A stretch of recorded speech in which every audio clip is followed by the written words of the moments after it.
2 अक्टूबर आ रहा है। 2 अक्टूबर का मतलब राष्ट्रपिता महात्मा गांधी का जन्मदिन। आज इसी पर चर्चा करें। राष्ट्रपिता महात्मा गांधी में ऐसा क्या गुण था जिसने उनको कालजयी बना दिया। इतने लंबे समय और पूरे युगों युगों तक उनका नाम जो रहेगा, तो आज इसी पर हम चर्चा करें। नमस्कार, जे बॉस न्यूज एंड व्यूज में आपका हार्दिक स्वागत है। उम्मीद करता हूं कि आप कुशल से होंगे। आज गांधी जयंती के मौके में आप लोगों के सामने एक वीडियो में लेके आ रहा हूं। आपने देखा होगा कि पुस्तकों में और जो शोध कार्य करने वाले हैं, उन्होंने सामाजिक जो समाजशास्त्री हैं, इतिहासविद हैं, उन्होंने गांधी जी को अलग अलग ढंग से डिफाइन कर रखा है। लेकिन मैं यहाँ बिल्कुल अलग ढंग से डिफाइन कर रहा हूँ, बहुत आसान तरीके से, ताकि आपके हमारे समझ में आ जाए। इसमें कोई टेक्निकल भाषा नहीं, न किसी विषय का कोई टेक्निकल है, सिर्फ एक ऐसा व्यक्तित्व था, उसके बारे में मैं आपको बता रहा हूँ। मैं समझता हूँ कि अगले 3-4 मिनट आप गंभीरता से देखिएगा तो आपके भी समझ में आएगा कि गांधी जी का व्यक्तित्व कितना आसान था, कितना सरल था और कितना जो है कठिन था। हिस्टोरिकल फैक्ट्स के बारे में आप सब जानते हैं कि 2 अक्टूबर 1869 में महात्मा गांधी जी का जन्म जो है पोरबंदर में हुआ था। और तब उनका नाम जो है महात्मा गांधी नहीं था, उनको मोहनदास करमचंद गांधी कहा जाता था। स्कूली शिक्षा उन्होंने पोरबंदर में ली और हाई स्कूल के लिए वो राजकोट गए। राजकोट के बाद उन्होंने वहीं पर एक हायर एजुकेशन के लिए एक कॉलेज में दाखिला लिया, लेकिन गांधी जी वहाँ से ड्रॉप आउट हो गए। गांधी जी खुद भी कहते हैं और कई साक्ष्य हैं कि वो बहुत मेधावी छात्र कभी नहीं रहे, सामान्य छात्र थे। संभवतः उन्होंने हाई स्कूल करने तक 1-8 साल उनका बर्बाद भी गया। उन्होंने ब्रिटेन में जाकर के बैरिस्टरशिप करना, यानी कि लॉ, कानून की पढ़ाई करने का विचार किया और वो राजकोट से पहले बॉम्बे पहुंचे, वहां से उनको लंदन जाने का या ब्रिटेन जाने का मौका मिला। 1888 इसमें वो ब्रिटेन के लिए रवाना हुए और जून 1891 में बैरिस्टर की डिग्री उनको मिली और उसके बाद भारत लौट आए। उन्होंने 1-2 साल बॉम्बे में और राजकोट में ही प्रैक्टिस करने का प्रयास किया। बहुत अच्छा प्रैक्टिस नहीं चली, तो उनके एक गुजराती जो बिजनेसमैन थे, उनके वकील के रूप में वो साउथ अफ्रीका के लिए चले गए। 1893 में वो साउथ अफ्रीका पहुंचे। उसके बाद की जानकारी आपको भी मालूम है कि ये हिस्टोरिकल फैक्ट है, प्रिटोरिया में 1893 में ही एक घटना होती है जिसमें उनको ट्रेन से बाहर फेंक दिया जाता है और गांधी जी यहीं से सत्याग्रह के आंदोलन की नींव रखते हैं। फिर उसके बाद गांधी जी 1899 में भी वहाँ के लोगों के बारे में या वहाँ के लोगों के समर्थन में आंदोलन करते हैं। इसको ये कहा जा सकता है कुल मिलाकर के कि जो मोहनदास करमचंद गांधी 1893 में भारत से साउथ अफ्रीका गए थे, 1899 आते आते वो महात्मा बनने की ओर अग्रसर हो गए थे। क्या उनके पास जानकारी आती है कि उनके मादरे वतन यानी कि उनके मदरलैंड में, भारत में भी अब इसी तरह के आंदोलन की ज़रूरत है। यहाँ आंदोलन चल रहा है, बुजुर्ग लोग उसको चला रहे हैं, एक संगठित रूप से उसको आगे बढ़ाने की ज़रूरत है, जिसे आज हम सब लोग प्रवासी भारतीय दिवस के रूप में मनाते हैं। वो 9 जनवरी 1915 का दिन था जब महात्मा गांधी प्रवास से फाइनली परिवार के साथ भारत लौटे। अगले 2 साल तक महात्मा गांधी भारत भ्रमण करते हैं। विभिन्न संस्कृतियों, विभिन्न भौगोलिक स्थितियों और विभिन्न प्रकार के उद्योगों, विभिन्न प्रकार के सामाजिक संरचनाओं से वो मिलते हैं और देश के हर क्षेत्र में, चाहे बंगाल हो, महाराष्ट्र हो, उत्तर प्रदेश हो, दक्षिण भारत हो, उड़ीसा हो, यहाँ पर कोई न कोई क्षत्रप थे या कोई न कोई क्षेत्रीय लोग थे जो स्वतंत्रता आंदोलन की चिराग जलाए हुए और जरूरत पड़ने पर एक साथ आ जाते थे। कोई एक राष्ट्रीय स्तर पर किसी आंदोलन का कोई ऐसा अवसर नहीं आया था, आया भी तो बहुत छुटपुट में हो गया। तो 2 साल तक महात्मा गांधी ने देश का भ्रमण किया और सारी परिस्थितियों का अध्ययन किया। इसके बाद वो चंपारण और खेड़ा का सत्याग्रह उसको जो है प्लान करते हैं। चंपारण बिहार में है, जहाँ नील के किसानों को काफ़ी दबाया जा रहा था, उनका शोषण किया जा रहा था। उसके खिलाफ वो 1817 में ये आंदोलन शुरू करते हैं। उसके कुछ दिनों बाद ही गुजरात के खेड़ा जगह पर वहाँ भी किसानों की समस्याओं को लेकर वो आंदोलन करते हैं। यहीं से सत्याग्रह की भारत में शुरुआत होती है। अब गांधी जी भारत में जो कांग्रेस पार्टी थी उसके नेता और विभिन्न जो संगठन भारत के स्वतंत्रता संग्राम में जुटे हुए थे उनके साथ मिलने का, उनसे मेल जोल करने का उनके पास अवसर आया। फिर उसके बाद लगातार उनके कई आंदोलन और कई सत्याग्रहों का आयोजन होता रहा। अंततः गांधी जी के प्रयासों से ही 15 अगस्त 1947 को भारत स्वतंत्र हो जाता है। ये गांधी जी का एक ऐतिहासिक फैक्ट है जिसे हम लोग पढ़ते रहते हैं और जिसे हम लोगों ने कई अवसरों पर सुना भी है, सरकार के दस्तावेज में भी है, गजट में भी है, बच्चों की पुस्तकों में भी है। इसी बीच में थोड़ा और समझते हैं कि जब गांधी जी भारत आते हैं उसमें भारत की परिस्थितियां क्या थी। 1905 में बंगाल के दो टुकड़े कर दिए गए थे, पूर्वी बंगाल और पश्चिमी बंगाल, ईस्ट बंगाल, वेस्ट बंगाल। बहुत विरोध हुआ, जनता नहीं चाहती थी कि यह बंटवारा हो, लेकिन अंग्रेज नहीं माने। इसी बीच में अंग्रेजों को लगा कि कलकत्ता उनके लिए सुरक्षित स्थान नहीं है। उनको आशंका थी कि हुगली नदी के किनारे से या हुगली नदी के जरिए उन पर आक्रमण हो सकता है। तो उन्होंने 1911 में राजधानी को कलकत्ता से नई दिल्ली शिफ्ट कर दिया। ये प्रोग्राम चलता रहा। 1920, 22, 25 तक आते आते पूरी तरह से राजधानी दिल्ली शिफ्ट हो पाई। यही समय था जब गांधी जी पश्चिम बंगाल का दुख देख रहे थे और 1919 में उन्होंने देखा कि पंजाब में एक बहुत बड़ा दुखद कांड हुआ, जलियांवाला बाग कांड। तो ये ऐसी सामाजिक परिस्थितियां थी, एक लोगों के अंदर आक्रोश था, उसको स्ट्रीमलाइन करने की जरूरत थी, उसको एक चैनलाइज करने की जरूरत थी। सभी वर्गों के लोग आंदोलन में कूदने को तैयार थे। हम जानते हैं कि यहाँ तक कि आदिवासी समाज के लोग, उनके यहाँ भी एक से एक बढ़ करके उनके योद्धा हुए हैं, नेता हुए हैं, जिन्होंने स्वतंत्रता संग्राम में भाग लिया। कुल मिला के ये था कि एक सेंट्रल पॉइंट एक ऐसा था, एक ऐसे व्यक्ति की जरूरत थी जो कि इन सबको कोऑर्डिनेट कर सके और एक चैनलाइज कार्यक्रम शुरू हो सके और अंग्रेजों को इस चैनल की पावर दिखे। महात्मा गांधी जब स्वदेश लौटे हैं, उससे पहले, स्वदेश लौटने से पहले उन्होंने यहाँ का पूरा अध्ययन कर लिया था, पूरी स्टडी कर ली थी। किन किन लोगों से मिलना है, क्या करना है, वो डायरी बना चुके थे। 2 साल तक वो देश में घूमते रहे और वो ट्रेन से घूमे और तीसरे दर्जे के डिब्बे में। देखिए, फर्स्ट क्लास, सेकंड क्लास में वो घूम सकते थे, उनके पास में खुद भी पैसे की कमी नहीं थी और स्पॉन्सर करने वालों की भी कमी नहीं। लेकिन वो जानते थे कि तीसरे दर्जे में उनको पूरे समाज की और नीचे ग्रास रूट लेवल तक की पल्स मिलेगी, उसकी नब्ज मुझे पकड़ने मिलेगी कि कौन क्या कह रहा है, किससे क्या बात करें।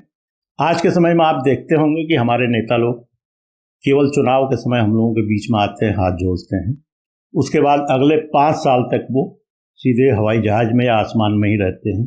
अब तो यह है कि हमारे मंत्रीगण लोग 200-400 किलोमीटर अगर बाय रोड जाना हो तो उसको स्वीकार नहीं करते हैं। वो सोचते हैं कि उनको उड़न खटोला मिले, यानी कि सरकारी विमान मिल जाए। जमीन से अगर जाते तो लोगों से मिलते। यहाँ महात्मा गांधी जी के लिए अब बात अगर करते हैं तो महात्मा गांधी जी देश, काल और परिस्थिति, इन तीनों के ज्ञाता, इसमें कोई दो राय नहीं है। हर व्यक्ति में अलग अलग विशेषताएं होती हैं और ये भी हमें ध्यान रखना चाहिए कि परफेक्ट कोई नहीं होता है, आदर्श व्यक्तित्व कोई नहीं है, किसी बात का कोई आदर्श नहीं, परफेक्शन किसी में नहीं है। लेकिन जिसकी जो खूबियां हैं उसका बेहतर इस्तेमाल करना जो जान जाता है वही आगे जाकर के सक्सेस होता है। कमियां सब में है, अच्छाइयां सब में है। तो गांधी जी ने भी अपनी कमियों को समझा था। गांधी जी ने अपने परेशानियों को या अपनी सामर्थ्य को, अपनी लिमिट को समझा था। अपनी चादर को उन्होंने देख रखा था, उसके बाहर, चादर के बाहर जाकर के उन्होंने पांव कभी नहीं पसारे और अपना जो वो बेहतर कर सकते थे उसका ही वो प्रचार प्रसार करते थे। जैसे गांधी जी ने सोचा कि मैं आम आदमी से हट करके दूसरा कहीं लगूं, मैं हैट पहन करके, जैसे साउथ अफ्रीका में वो कोट पैंट और हैट पहनते थे, यहाँ आते ही उन्होंने भारतीय वस्त्रों को धारण कर लिया और समय देखते हुए उन्होंने समाज को देखा, भारतीय जनमानस को देखा और एक लंगोटी और एक लाठी के सहारे पूरी जिंदगी काट ली। तो ये वो चाहते थे। देखिए, त्याग यही है, अगर किसी के पास हो तब वो उस चीज को छोड़े तो वो त्याग है ही नहीं, और कहे कि मैं बहुत बड़ा त्यागी हूं तो नहीं संभव है। हो तब छोड़े। किसी काम को करने की स्थिति में हम हैं और हम उस काम को नहीं कर रहे हैं तो त्याग हो सकता है, या हमारा पर्सनालिटी वो हो, हम उसी लायक नहीं है, हम सोच रहे हैं कि हमने ये नहीं किया है, ये नहीं होता है। गांधी जी में हम बात करें तो संपूर्ण जीवन पर जब हम नजर डालते हैं, उनमें सबसे बड़ी चीज लीडरशिप, यानी कि लीडरशिप की क्षमता उनकी जबरदस्त थी। वो हर कार्यकर्ता यानी उनसे जुड़े हुए हर व्यक्ति से व्यक्तिगत रूप से वो अपना रिश्ता बनाते थे, जिसका नतीजा ये होता था कि वो व्यक्ति उनके साथ में जिंदगी भर के लिए टैग हो जाता था, या उसका अटैचमेंट जिंदगी भर के लिए हो जाता था। दूसरी चीज, अगर मित्र बना लिया है किसी को तो उसके साथ मित्रता किस हद तक निभानी है गांधी जी अच्छी तरह से जानते थे। अपने व्यक्तिगत रिश्तों की रक्षा के लिए अपने इस हुनर का सार्वजनिक रूप से प्रदर्शन किया। एक तो सुभाष चंद्र बोस को जब वो कांग्रेस के अध्यक्ष बने थे तो उन्होंने अपनी तरफ से कुछ लिमिटेशन, अपनी तरफ से कुछ शर्तें रख दी थी। वो जानते थे कि उनका व्यक्तित्व अध्यक्ष के व्यक्तित्व से बड़ा है, उन्होंने उसका इस्तेमाल किया। नतीजा ये हुआ, धीरे धीरे सुभाष चंद्र बोस ने अपनी अलग राह पकड़ ली। इसी तरह से एक मौका और आता है जब सरदार पटेल को कांग्रेस के सभी वरिष्ठ लोग चुनते हैं और गांधी जी अपनी व्यक्तिगत पसंद को, जिसको एक ही मत मिला था, उसको मनवा लेते हैं। ये एक लीडर की या एक आंदोलनकारी की, कुछ मामलों में हम कहें तो प्रशासक की भी। हम ये जानते हैं कि गांधी जी ने कोई सरकारी सेवा या किसी नौकरी में या किसी पद पर काम नहीं किया, लेकिन वो जिस संगठन से जुड़े थे उसमें डिफैक्टो प्रशासक जरूर थे। उसके पदों पर बहुत नहीं रहे, लेकिन उनका प्रभाव ऐसा था कि जो पदेन लोग थे उनसे ज्यादा उनका पद या उससे ज्यादा अधिकार था। अभी आप देखिए, को कहने में कोई हर्ज नहीं है, नेहरू गांधी परिवार कांग्रेस का डिफैक्टो अध्यक्ष है। अभी चयन चल रहा है, पर्चे भरे गए हैं, पता नहीं खड़गे साहब अध्यक्ष बनते हैं या शशि थरूर, कौन क्या होता है, पर्चा वापस होता है नहीं होता है, वो बात अलग है। अध्यक्ष जो भी बने, लेकिन डिफैक्टो अध्यक्ष के रूप में सोनिया जी बहुत सालों से काम कर रही हैं, वो आगे भी काम करती रहेंगी। ये होता है डिफैक्टो पर्सनालिटी का असर। तो गांधी जी, इसके अलावा तीसरी विशेषता उनकी यह है कि वो लोगों को इंगेज करना जानते थे। वो अपनी टीम के लोगों के लिए तरह तरह के प्रोग्राम देते थे। उन्होंने अपनी टीम को चरखा दिया, आश्रम बनाए तो उसमें आने वाले रहने वाले लोगों के लिए उन्होंने चरखे का इंतजाम कर दिया। खाली दिमाग शैतान का घर होता है, कुछ न कुछ गलत सोचते रहते हैं, तो बेहतर है उनको काम दे दिया जाए, उनके हाथ को काम दे दिया जाए तो कुछ न कुछ वो अपने खाने लायक कमा लेंगे। आश्रम ये चला और आश्रम में उन्होंने खुद ही सफाई की व्यवस्था की, उसके लिए कोई बाहर से मजदूर या श्रमिक हायर करने की जरूरत नहीं समझी। ये गांधी जी की तीसरी बहुत बड़ी खूबी थी, जिसके लिए कहते हैं ना, खुद को संयम होना चाहिए, खुद पर जो है कंट्रोल होना चाहिए। तो ये कंट्रोल उनको था कि हम करके देंगे तो हम, मेरी नीचे की डाउन टीम खुद ही करेगी।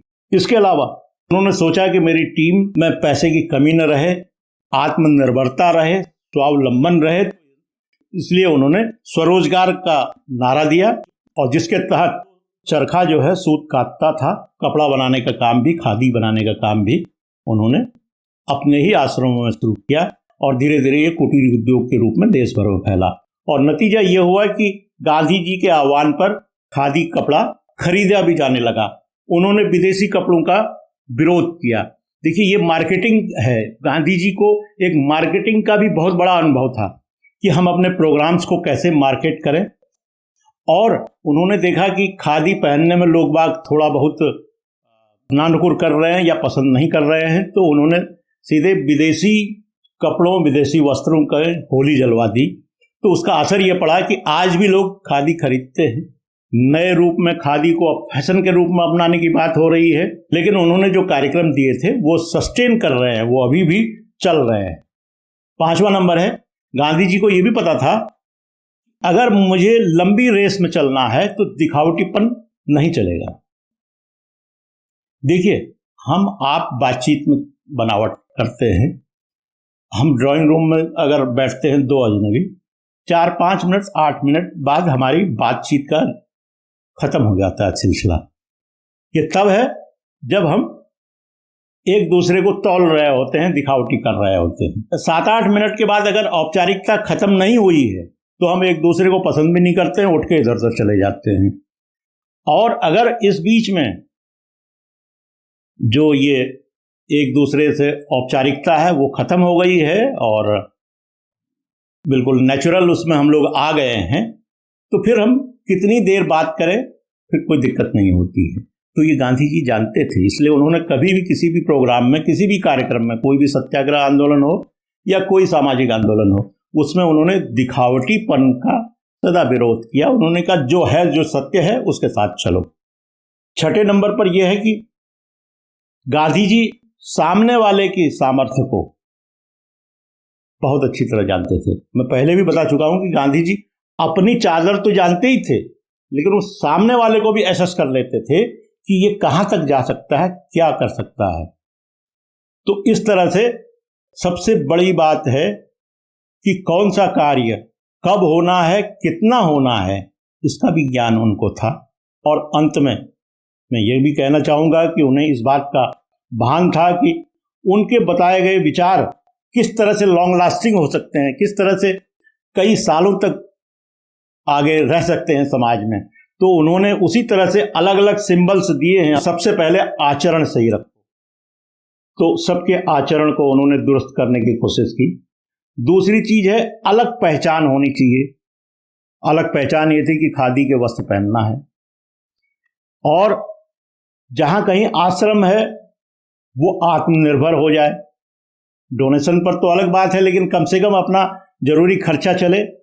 उन्होंने चरखे को और सूत को और खादी को वहां इंट्रोड्यूस किया, और इसके साथ में वो सांस्कृतिक रूप से भी जोड़ना चाहते थे, ताकि जब भी श्रम के बाद थोड़ा आराम के क्षण मिले तो भी आदमी बहुत ज़्यादा इधर उधर भटके नहीं। तो उनके जो भजन हैं, उनका जो सीख है, वो हम सब लोगों के बीच में है। अंत में इस पर मैं समराइज करना चाहूँगा, मोहनदास करमचंद गांधी एक व्यक्ति महात्मा गांधी बनता है, बापू बनता है, और आखिरी में राष्ट्रपिता के रूप में स्थापित होता है। तो इस सब के पीछे एक ही चीज़ है कि उनका अपना संयम, अपना जो उनका विश्वास था, अपना सत्य था, सत्य से असत्य की ओर नहीं जाते थे। देश, काल और परिस्थिति पर वो पूरी तरह से उनका ज्ञान था, कमांड था, उतना ही वो करते थे। इसी वजह से एक साधारण व्यक्ति इतने बड़े पद पर रहा और आज तक याद किया जाता है। इस वीडियो के समापन पर मैं आप इतनी ही रिक्वेस्ट करूंगा कि अगर ये मेरा प्रोग्राम अच्छा लगे तो इसको लाइक कर दीजिएगा, सब्सक्राइब कर दीजिएगा, अगर हो सके तो शेयर करिएगा। और आखिरी में गांधी जी की 2 लाइनों के साथ में इसका मैं समापन कर रहा हूँ। रघुपति राघव राजा राम, पतित पावन सीताराम, ईश्वर अल्लाह तेरो नाम, सबको सन्मति दे भगवान। रघुपति राघव। नमस्कार, जय हिंद।